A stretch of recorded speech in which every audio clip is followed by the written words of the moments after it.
Lap here at Autodromo Termas de Rio Hondo in Argentina. We're just a little north of the state of Cordoba, from where comes Jose Maria Lopez. You can see him 10th place on the grid in his dark blue BMW. But let's hear from Tom Coronel. Well, welcome here in Termas de Rio Hondo, the circuit Argentina, with some nice interesting corners. 7 corners, so not a lot, but some really interesting one. As we're driving now, we're at the hairpin in the green flag lap. It's a wide circuit, but there's only grip at the racing line, so I think you will see some interesting racing, because if you're a little bit offline, I mean, you're in trouble, and everybody makes mistakes. Corner 7, which we're approaching now, is quite interesting one, because it's an early entry, and then it opens at the exit, and it goes all the way the exit to accelerate. Yeah, I think it's nice to be here in Argentina. Public is really enthusiastic about motor racing, because historically there's a lot of racing here. So wait and see what happens. We have to line up, so hope you see a nice race, and try to make a good result. Bye-bye, everybody.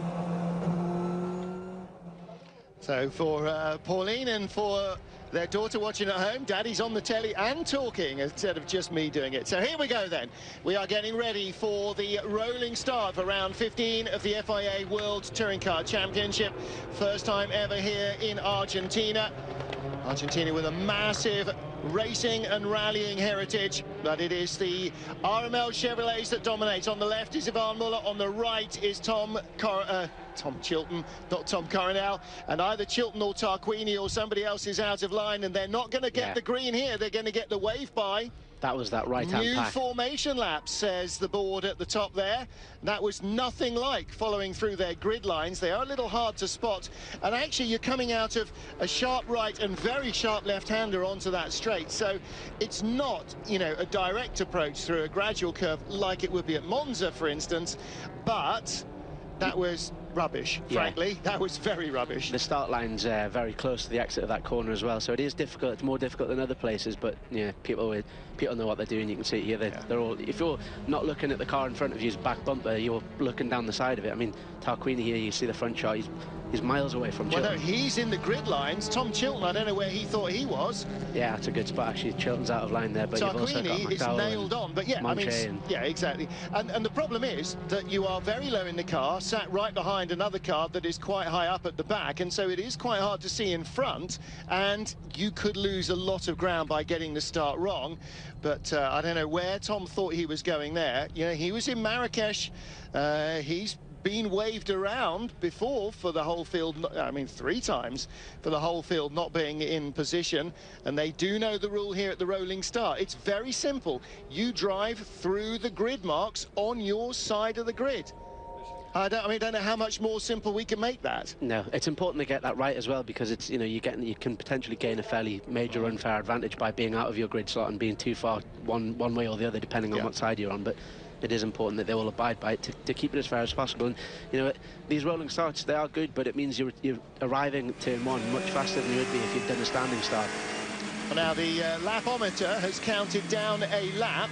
My understanding of it is that it's a formation lap and not a racing lap. There are no yellow flags, so it should go back to 0 and 12 laps, or they might have to click it up to 1 and 13. I'm not entirely sure.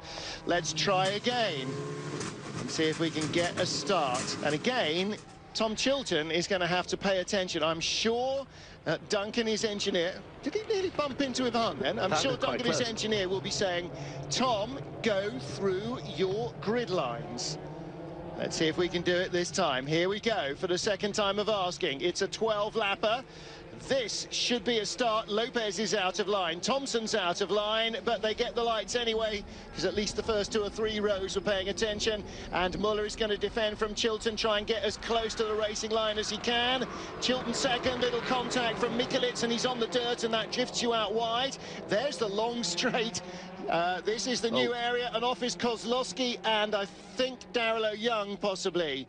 And Rob Huff is right at the very back as Mikulec battles Tarquini for second. And that's a gimme for Ivan Muller, isn't it? It's like playing him a short high ball and he just hooking it away to the boundary. And that is Charles Eng. Got a little bobble there from, I think, Mark Basseng. He drifts offline, and we're going to see a lot of that. Tom Coronel said when people make mistakes, they're going to pay for it, and they are here. Kozlowski heading into the pits as Muller leads from Mikulec, and everybody else is in third. Tarquini, Oriola, Chilton, Nukia, and then Nash has got ahead of McDowell. So Nash in seventh, Lopez in eighth. The dark blue BMW's on the inside, and that's how we race here in Argentina. There's lots of contact in Super TC 2000, and Lopez knows this track. He at least has raced here one weekend, Harry, which is one more than these guys. James Nash back up the inside there. That was a bit like, well, that's how we race in Britain as well. Yeah, indeed, yeah. And Tom Coronel got through, and so James Thompson. Coronel's on the inside, and already Thompson's hung out to dry, and the BMW is coming through fast. Alex McDowell really cut the chicane there. Oh, it's all arms and elbows already. It is a little bit. That's Tarquini, is it? It is Tarquini, I think. Ooh, goes the other side of that marker board. Wasn't quite sure what was behind it. See the dust, though. You can see that it's a mixture of dust and tyre smoke. I know a lot of the front-wheel drive cars are locking their rear wheels on some of these corners and creating big flat spots on the rear tyres. Coronel drifted out wide in the final corner behind Gabrielli, but got back in front of James, and Jose Maria Lopez in 10th. I think Thompson's losing out in all directions here. Through go the two BMWs. We're not going to get Lopez winning race one as well as race two. Oh, that would be bizarre. Huff on the inside goes by two BMWs. Ditch hooking his way around almost on the curbs. I think that was Darrell in the Seat having a bit of contact. I wouldn't be surprised if that doesn't boil on a little bit because it looked a bit aggressive. Hugo Vallant and Darrell Young. We're on board with James Thompson in the Lada. Fastest thing in morning warm-up, but track temperature was only 8 degrees. You can see the straight line speed of the Lada there. Obviously, he's got the toe as well. Yeah, come to me, come to me. As Tom Coronel said, 1.2 kilometers that straight. That's as long as Monza. Whoa, and Oriola and Chilton still squabbling. This is third place, Pepe Oriola. Chilton's on our right rear corner. And he's up behind Norby. Looking to go around the outside of Mikulec in the Honda. Chilton might get a tuck back here. He might be able to tuck it back up the inside. No, I think he's just a little bit too close to Oriola's rear bumper. And of course, as all this goes on, Ivan Muller is just running away and keeping his tyres fresh. Everybody else will have bits hanging off their cars and rooted tyres through the compression at 9, pop over the brow at 10. So the car is crunched down on its springs and then bounces free just as it's going over the rise. That's a double jeopardy for suspension engineers.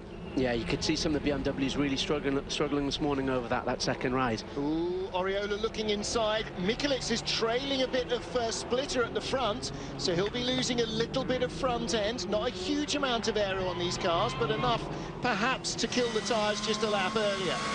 You can see there's dust and grass and all sorts of stuff just getting flicked up from all over the circuit. Pepe's desperate to get by. I want to get to Ivan. What a rejuvenation this kid has had since he got into this Seat in Porto. He was aggressive enough into the Chevy. He was aggressive enough in a Seat, but now he's got a Chevy. He knows he's got a car that can win races outright. He also knows he's got 3 Chevys packed up behind him, and he knows he's got to make this move fairly soon because it's quite obvious that Norbert's backing this into a little pile, and he doesn't want to come off with the worst of that. Absolutely, and he's in the worst position now, being the first one stuck up behind Norby. Norby smoking from the left front corner. That's the under tray dragging on the tyre, and that is going to have a derogatory effect in terms of speed in a straight line. Oriola's got the grip. Can Norby get it turned in? He does. Chilton in as well. Chilton on the inside, the red and white car. Oriola in that all-blue Chevrolet. And we're on board with Michel Nukia. That's a brave place to put a camera. I'm not sure that's still going to be attached by the end of this weekend. No, definitely not. That's one thing we see with wide circuits. It tends to invite kind of little lunges up the inside. There's a lot of rubbing and racing going on here. And behind them is James Nash and Gabriele Tarquini in the Castrol Honda. I wonder where Tiago's got to. There's been so much going on. They haven't shown us too much on the timing. Tiago and Huff are 13th and 14th, so calm down in Cambridgeshire. Huffy is coming towards the points as it starts to settle down. Muller with the fastest race lap. 150.9. They're doing 51.5s behind him.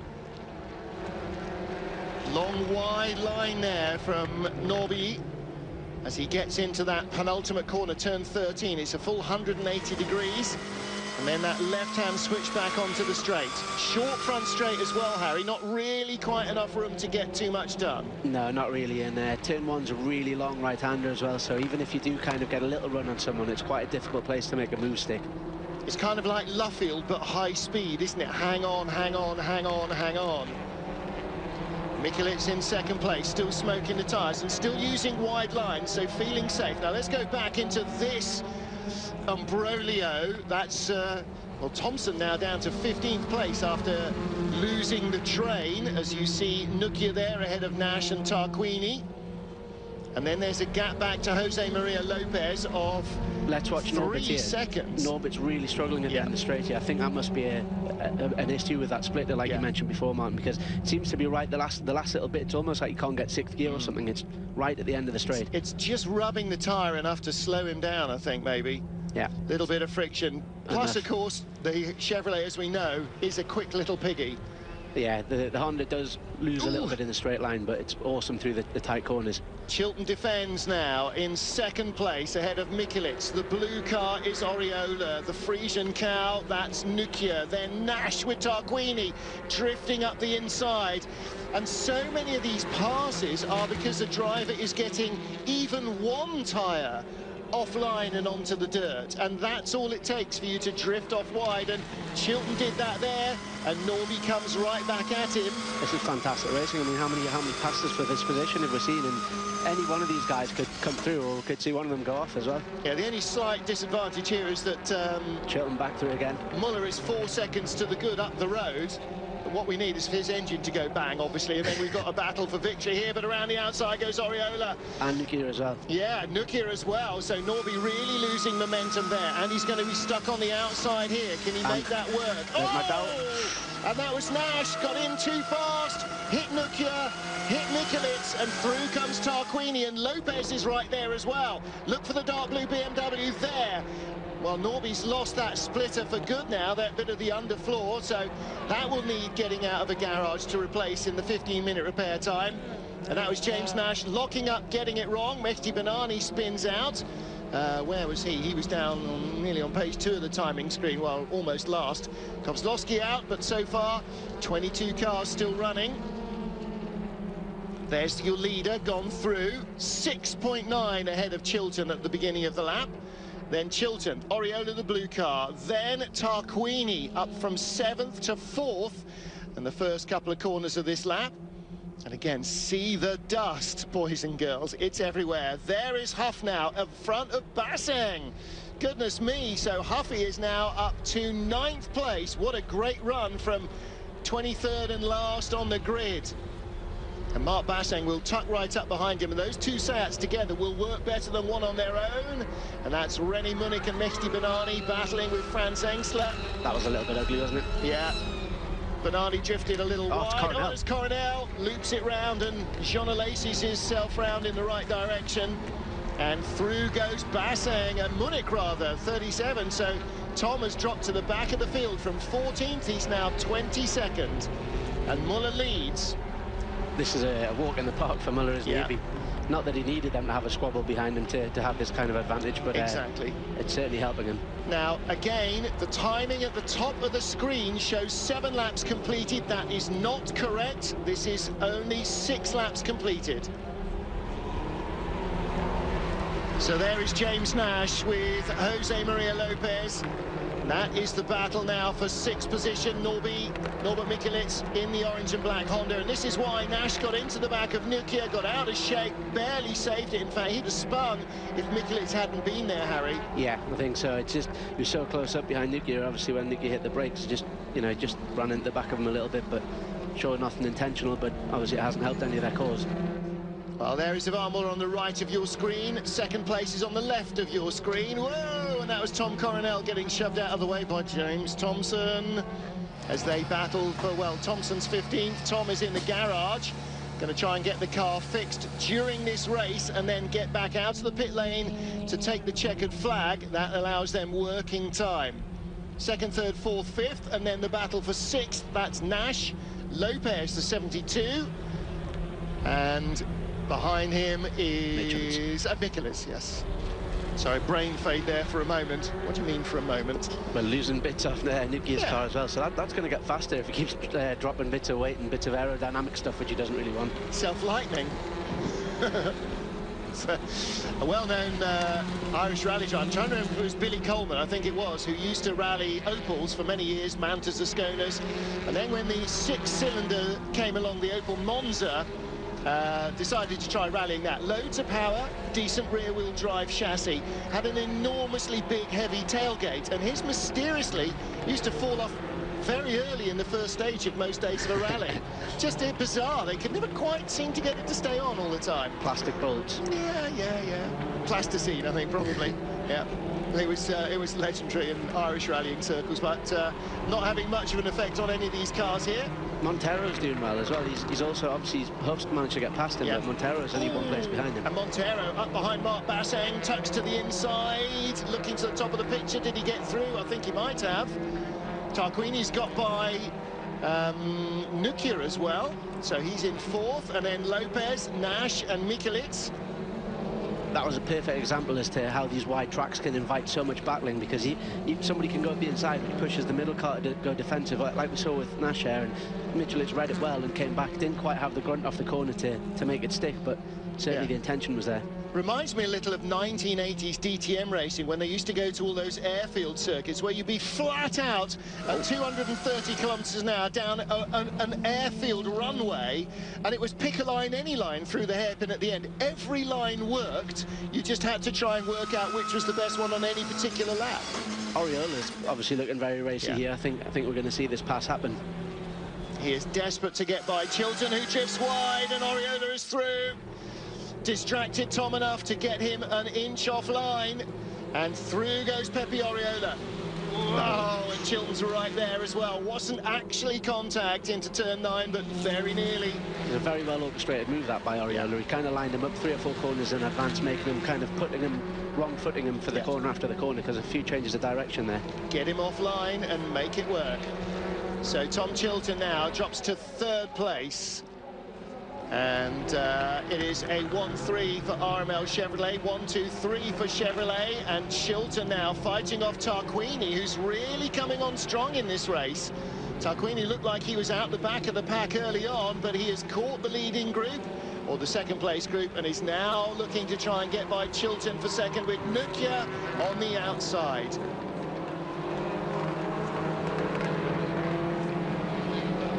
Lap 9 of 12 in Argentina, round 15 of the FIA World Touring Car Championship. Frantic action all the way through, except for the lead. Ivan Muller took away from pole and is now 9.9 seconds clear of Pepe Oriola's blue Chevy. Tom Chilton 3rd in the red and white car. Tarquini, the Castrol Honda Civic, there in 4th place ahead of Michel Nukia in that black and white Chevrolet. Then a little gap back to Jose Maria Lopez in the dark blue BMW with the red mirrors, as Tarquini goes up the inside and holds off Nukia under braking. And Lopez is jumping away from the tailing group and catching these guys as they fall over each other. Yeah, that's exactly what we're seeing with that Honda. It's obviously losing out at the very end of the straight there. It was what we saw before with Norbert's car as well. That said, though, it's obviously very good in the twisty stuff, because he's a second a lap faster than Chilton is at the moment, so I think he'll be on the back of him before we know what's happened. And Lopez is coming as well. His last lap, a 1:52 flat. And hardly anybody else on track is doing that. Muller's last lap, a 1:51.2, but of course he hasn't had to use his tyres for anything. He's just cruising around in free practice mode on board with Nukia. And look how much the Honda is moving around. We talked about this in morning warm-up and in qualifying, Harry, how much you have to get the back of the car to slide out in a corner to get the nose to tuck in on such a low grip surface. Yeah, we saw them in qualifying doing something which you don't normally see in touring cars. Normally they'll go for 4 new tyres for a quali run, but they were just running new fronts. They're just indicative of how much the front end of the cars really need to work around the circuit, and it's a bit of everything, the temperature differences and obviously the abrasion of the circuit. Huffy in the middle of this group. This is Nash and Mikulits. This is 7th, 8th, 9th and 10th. Huff and Montero coming from 22nd Montero and 23rd on the grid. And Nash and Mikulits, well, Mikulits was second early on, wasn't he? And then James Nash got into the back of him. Got into the back of Michel Nukia and clattered into Norby, and they both dropped back. And they're now in the clutches of Huff and Montero. Huff in the points, Montero in the points as well. Montero has actually done the second fastest lap out of everybody outside of Ivan Muller. Nukia having a little sniff at Tarquini there, couldn't get close. Lopez is close again in the blue BMW. Then Nash, Mikulits, Huff and Montero. Then Marc Basseng just ahead of Hugo Vallant, who started in 19th place on the grid as well. Alex McDowell is behind them in 13th, and this time up the inside, Nukia, a little bit of a rub, not quite. Second apex, he's inside. Now it goes to the driver's left. Has Tarquini got the underlap? Yes, he does. He comes back inside. Great cut and thrust racing there through corners 6, 7, 8 and 9. And again, look at that. Lopez has closed another 3 car lengths on them in just those few corners. He's now almost equidistant to Nukia, as Nukia is to Tarquini, who runs a little wide there as I say that and gives away half a lap's worth of catching. Tyre smoke everywhere. It must smell great down there in the crowds. Yeah, this is something the front-wheel drive guys were saying. They're locking the rear wheels. I mentioned it earlier before, but they're locking rear wheels and flat-spotting rear tyres. So as the race goes on, those flat spots keep under-rotating every time they're braking hard and turning in. I mean, we're seeing it all the time. There's a little wisp of smoke from all of those guys. Nash, Mikulits, Huff and Montero. As Mikulits gets right up behind James Nash. Rob Huff there in the #1 car, and Norby goes down the inside. As the door opens, Huff is going to try and turn in there as well. He was sort of halfway across James Nash, thinking about defending to the outside, but through he comes. And Thiago is right with him. Rob really threaded the eye of the needle well in the opening lap. Got in front of Thiago as they climbed up the order. Norby's back up to 7. Muller leads now by 8.3, the gap coming down to Oriola. This is lap 10 of 12, not lap 11. Lap count at the top of the screen started with a second formation lap when the cars were waved by for being ragged and out of shape at the rolling start. Rolling starts, incidentally, will not happen from 2014 onwards. Both races will have standing starts. Looking back, there is Mikulits and there is Nash. Huff and Tarquini in the 18 car. 7th, 8th, 9th and 10th. This is Montero. This is Tarquini and Nukia behind Chilton. So Tom is just creeping away again. And in the inside, there's Lopez having a little sniff. Lopez has got a very good front end on that BMW. Yep. Managed to tuck it in early in the corners. Just drove by Nukia, and although the road comes back in Nukia's favour, he knows that Lopez has got enough of an overlap. Jose Maria Lopez, 3-time Argentine touring car champion, ex-single-seater race, applied a lot of his young trade in Europe. When he raced in 2-litre Formula Renault, he was beating the likes of Robert Kubica. We know what he went on to do in single-seaters. Gets attacked from Nukia. Yeah, Nukia just lost it on the brakes and gave him a little kiss, but it was ever so slight. It didn't really mean anything. No, I think Michel was a little bit offline there as well, and that's why the car probably locked up on the dirt. So it's a 12-lapper. This is lap 12 of 12. They've completed 11 laps. So Ivan Muller, 6.7. It was out to 10, and he's cruising because he knows Pepe's not going to catch him by 6.5 seconds in the last lap. And as we say so many times, of course, catching is one thing, and getting by him is another. James Thompson in the pits, Tom Coronel in the pits, Mikko Kozlowski out on the first lap.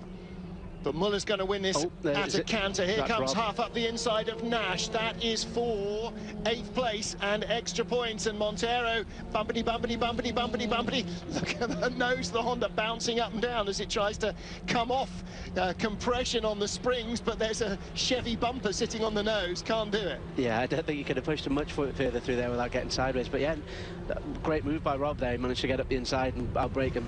I tell you what, this is almost like racing on dirt. The cars are so twitchy and sideways.